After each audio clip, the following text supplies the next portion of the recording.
Good day, I'm Olga Подавец. I hope that you memorized all the term notions given at the previous lecture, and now I'd like to introduce some phonetic stylistic devices. The theme of our second lecture is the stylistic phonetics or phonetical stylistic devices and expressive means.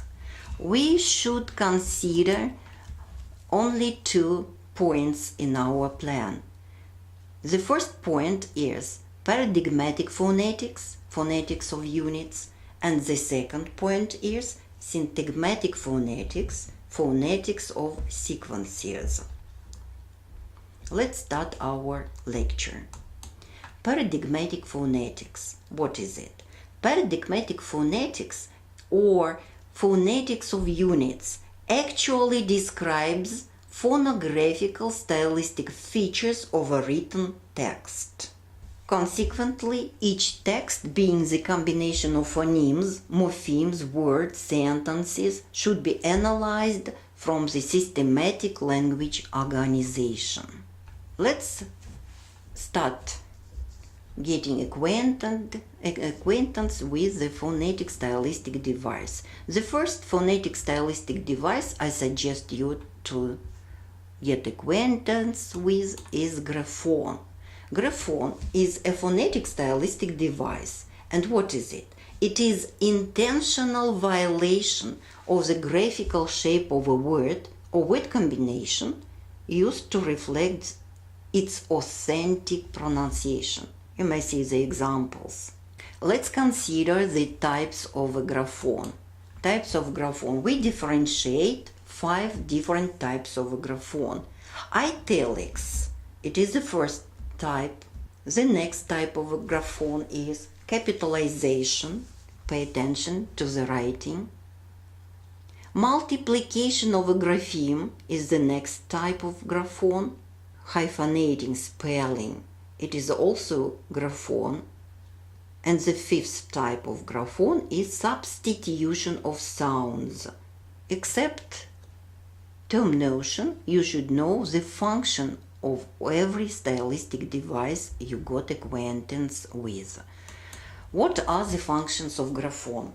The first is presenting speaker's origin, showing social and educational background of characters, displaying physical or emotional condition of characters, conveying the atmosphere of authentic live communication, dragging readers' attention will be the fifth function. Let's consider them individually.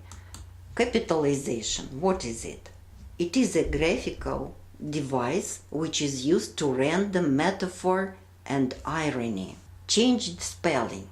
It is in the given example of changed spelling, which is represented by multiplication, hyphenation, and violation of the accepted spelling, may be caused both by defect of speech and the novelty of the discussed theme. Pay attention to the words with the changed spelling. Changed spelling is represented by multiplication, the words are given in red, by hyphenation or violation of the accepted spelling. It is used to indicate the additional stress of the emphasized word or part of the word, or is used to indicate blurred, inherent, or careless pronunciation caused by temporary tender age, intoxication, ignorance of discussed theme, or by permanent factors, social, territorial, educational status. The second phonetic stylistic device I'd like to introduce is onomatopoeia. Onomatopoeia, it is imitating the sounds of nature, man, inanimate objects. We should differentiate the types of onomatopoeia. It will be direct onomatopoeia. It is contained in words that imitate natural sounds as din, don, burr, bang, cuckoo, ping pong. These words have different degrees of imitating quality. Some of them immediately bring to mind whatever it is that produces the sound. The second type of onomatopoeia is indirect one. Indirect onomatopoeia is a combination of sounds, the aim of which is to make the sound of the utterance an echo of its sense. It is sometimes called echo writing. What are the functions of onomatopoeia? Functions of onomatopoeia are the following.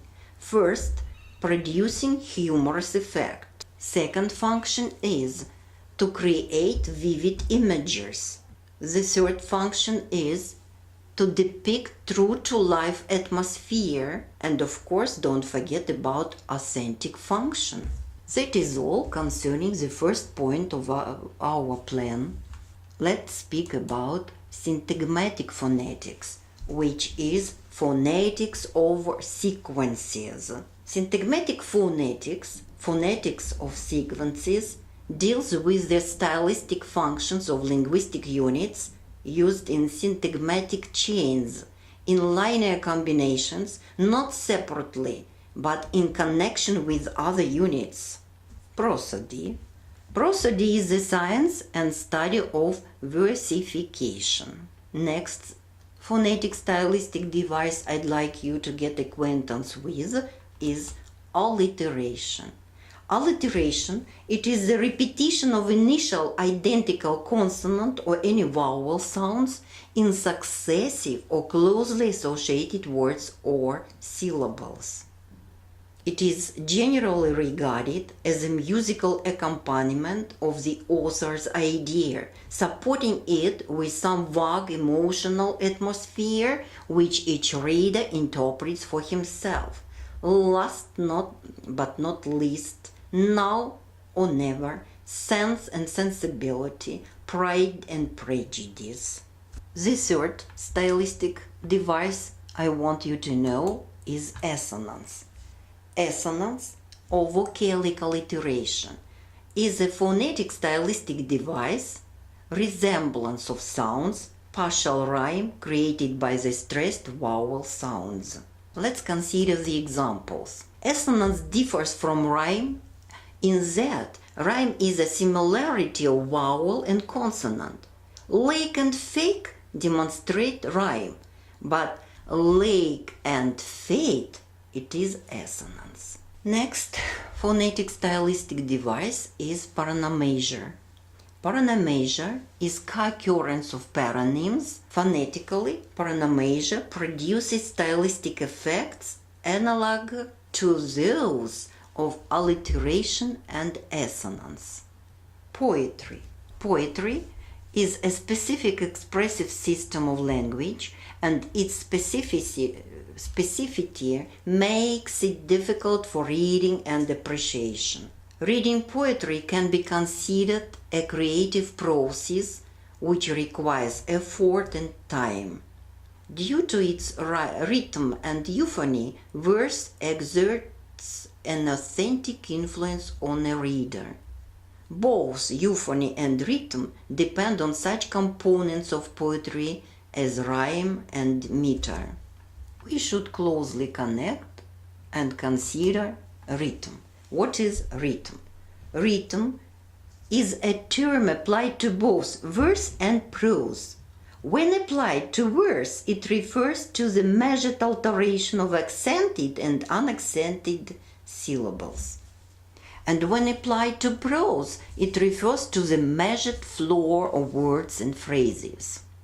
There are a lot of different types of rhythm. Let's consider them closely.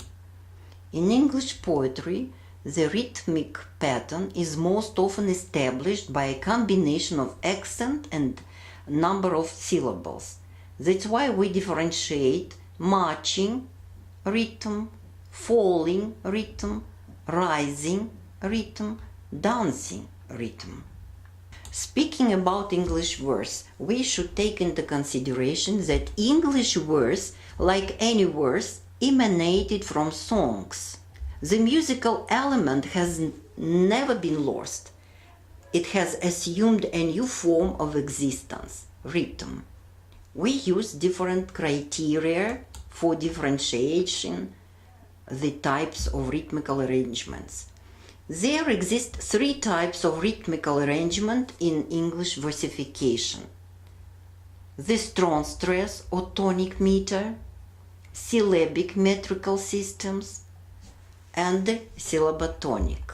I want you to draw attention that there are 5 most recognizable English metrical patterns. They are: the first, yam. Pay attention, the first syllable is unstressed, the second is stressed. The second type is called kori. The first syllable is stressed, the second should be unstressed. Dactyl is 3-syllabic. The first is stressed, the second and the third are unstressed. Amphibrach is also 3-syllabic. The first is unstressed, the second stressed, the last is unstressed. Speaking about the 5th meter, which is called an apaist, it is also 3-syllabic. The first 2 are unstressed and the last one should be stressed. These are 5 recognizable English metrical patterns. Let's consider rhyme. Rhyme is also a stylistic device. And what is it? It is the repetition of identical or similar terminal sound combinations of words. Close similarity or identity of sound between accented syllables occupying corresponding positions in 2 or more lines of verse. And we recognize different types of rhyme. It's necessary to see the criterion. On the basis of the position of the rhyme, we recognize 3 of them.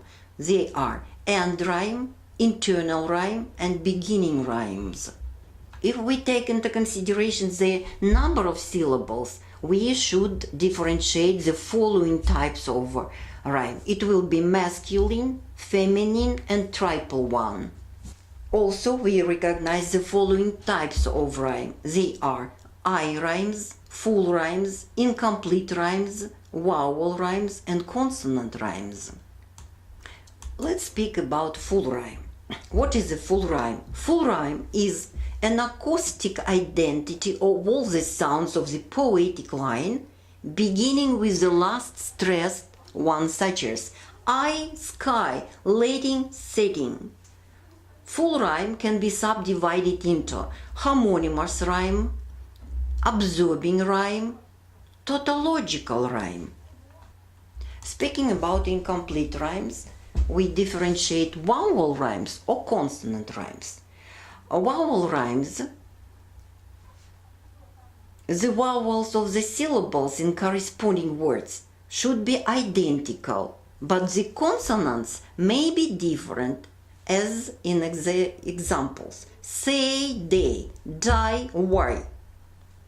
If we speak about consonant rhymes, consonant, on the contrary, show concordance of the consonants and disparity in vowels, side, said. Also, we should know the functions of rhyme. Rhyme functions are organizing, euphonic, and semantic. Organizing or compositional function. Rhyme marks the end of a rhythmical group on the one hand and points at the interrelations between lines grouped into stanzas according to a particular rhyming pattern. Euphonic function. Euphonic function consists in producing an additional melodical effect, pleasing the ear of the listener. Semantic function. Semantic function is fulfilled when the difference of similarity of phonation reflects the difference or similarity of the ideas expressed by rhyming words.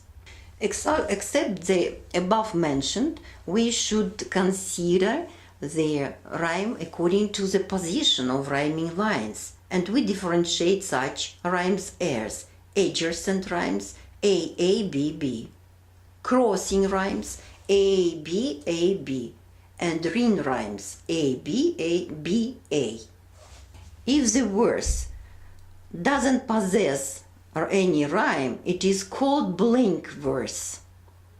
Blank verse. It is also the phonetic stylistic device. Let's speak about stanza. Stanza is the largest unit in verse. It is composed of a number of lines having a definite measure and rhyming system which is repeated throughout the poem.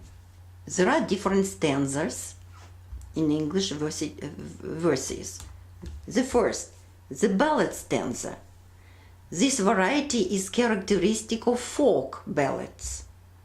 The meter should be iambus, but it is not strictly observed.